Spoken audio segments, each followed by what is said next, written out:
What's up, world? Uko here from Better Therapy Now. Why I have an Android. This isn't like a big political statement, but I was reading the book Start with Why by Simon Sinek, and he was talking about how his big argument in this book is that we buy why people do things. We don't buy what people do or how they do it. And his whole message to leaders, owners, really anybody is to communicate your why and you will connect more and people will buy you. They will buy your products. You'll generally be much more successful in, I guess, achieving your purpose or accomplishing your goals because you'll get buy-in from other people. So with that being said, I started thinking like, do I buy why? The like kind of the why behind things, because if I look at certain things, I don't even really understand the why. Like I couldn't look at this shirt and be like, okay, this is the why, or this device and say this is the why behind why I bought this particular brand of this device. But I started thinking about like what is the one thing that like people buy with a why in mind. And I think if there's anything that is very commonly bought and people are buying it with a why beyond the what of the product, it is the cell phone. And I actually have an Android and then I have an Apple phone. My Apple phone is my work phone. My Android is my personal phone. I would say my phone, my like actual phone, is an Android. And I started to think about this, and I think there is a why behind it. I think when I haven't done any research behind this, but I think that people that have Androids are making a statement, and people that have Apple phones are definitely making a statement.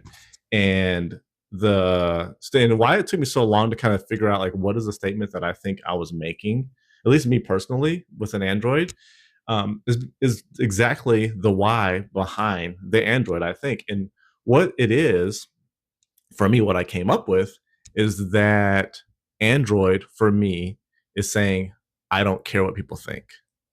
I think that is the thing, but above all else, that Android is saying. And I think that Apple is saying the opposite.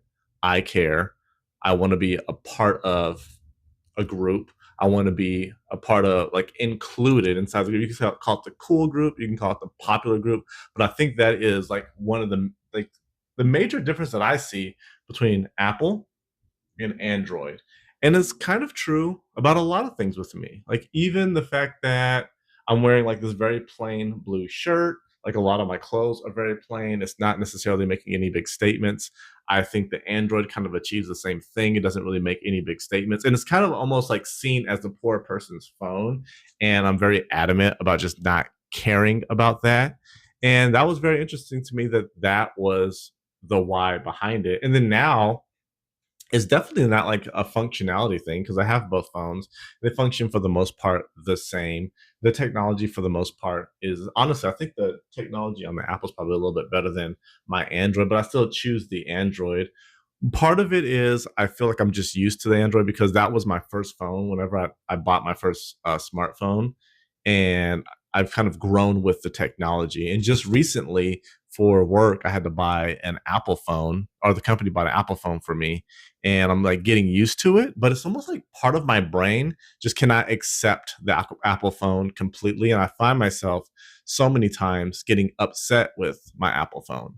But anyway, I do think there is a why behind all the things that we purchase and all the things that we kind of connect with. And the number one thing that I think has a why behind it is the cell phone. I'm Uko from Better Therapy Now. Thank you for watching. I'll see you next time.